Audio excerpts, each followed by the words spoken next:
Today's review is on Lollipop Chainsaw RePOP, the remaster of a 2012 cult classic. And this game is as bizarre as it sounds, combining zombies, chainsaws, cheerleaders, and campy humor in one weird nostalgic cocktail. So let's find out if this game is worth playing. At the heart of Lollipop Chainsaw RePOP is Juliet Starlin, an 18-year-old cheerleader from California who spends her birthday fighting off a zombie apocalypse. The catch? Her boyfriend Nick has been decapitated, and Juliet performs a magical ritual to save his head, which now dangles from her waist as she battles hordes of undead. And Juliet's weapon of choice is a pink chainsaw decorated with hearts, and her family of eccentric zombie hunters helps her along the way. And while the plot may sound like something straight out of a low-budget horror movie, it's intentionally absurd. Juliet's relationship with Nick adds surprising emotional depth, grounding the ridiculousness with some genuine moments of connection between the two. While the game reveals to be in its campy B-movie tone, there are moments of sincerity in Juliet's and Nick's interactions that elevate the game beyond its mere shock value. On the other hand, Juliet's family, while memorable and distinct, lack the same emotional weight.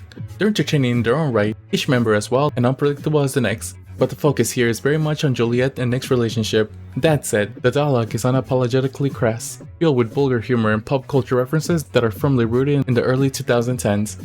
And depending on your sense of humor, this will either make you laugh out loud or roll your eyes in frustration. But when it comes to the gameplay, this game can be a bit of a mixed bag, as the core combat is a blend of hack and slash mechanics, with Juliet wielding her pom-poms and chainsaw to take out waves of enemies. Her pom-poms are used to stun enemies, string together combos. The balance between these two forms of attack is essential to mastering the combat, as reliance solely on the chainsaw leaves Juliet open to counterattacks. And as you progress, Juliet unlocks new moves and upgrades, including the ridiculous ability to shoot Nick's head as a projectile, but this helps to add variety to the gameplay.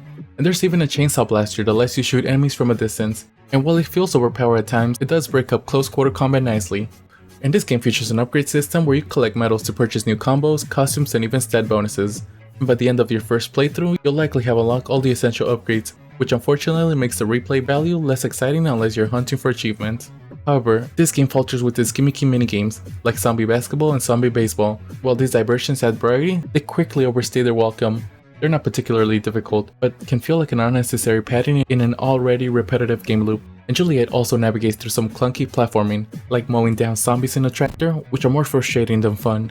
Visually, Lollipop Chainsaw RePOP brings the game up to a 4K resolution with 60 frames per second performance on modern consoles, but despite the graphical bump, the game still retains its slightly cartoonish aesthetic, complete with rainbows, pink hearts, and blood spatter galore. This vibrant, stylized look fits the game's tone, but doesn't hide the fact that it still looks like a product of its time.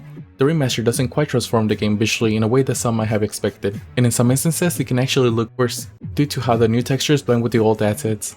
And one of the biggest letdowns of this game is its boss battles. While the regular enemies provide a decent challenge, especially on higher difficulty levels, their movesets are predictable and they often don't pose much of a threat once you learn the patterns. And the second to last boss does offer a bit more of a challenge, but overall the bosses feel like a missed opportunity to really push the game's combat mechanics to their limits. And when it comes to the remaster's new feature, RePOP mode, this mode aims to tone down the game's balance by replacing blood and gore with purple lightning and comic book styles BAM effects. And while it does sound like an interesting idea on paper, it feels completely at odds with the game's identity, as this game has always meant to be over the top both in balance and humor, so stripping that away feels like a contradiction. But fortunately, the original mode is still available, preserving the blood-soaked chaos that made the game a cult classic in the first place. So if you already pre-purchased this game, I strongly recommend you stick to the original mode. Would I recommend this game? On one hand, it's a remaster of a cult classic that many fans will be excited to revisit.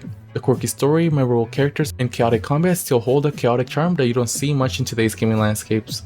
But on the other hand, it's a fairly lazy remaster with minimal graphic improvements and a ton of technical issues, and a new game mode that feels entirely unnecessary.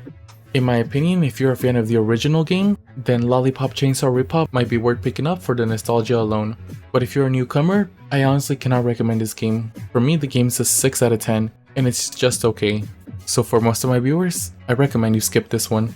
If you played the game, did you like it? Would you recommend it? Let me know in the comments. Thank you for watching till the end. Don't forget to like, comment, share, and subscribe, and have a great day.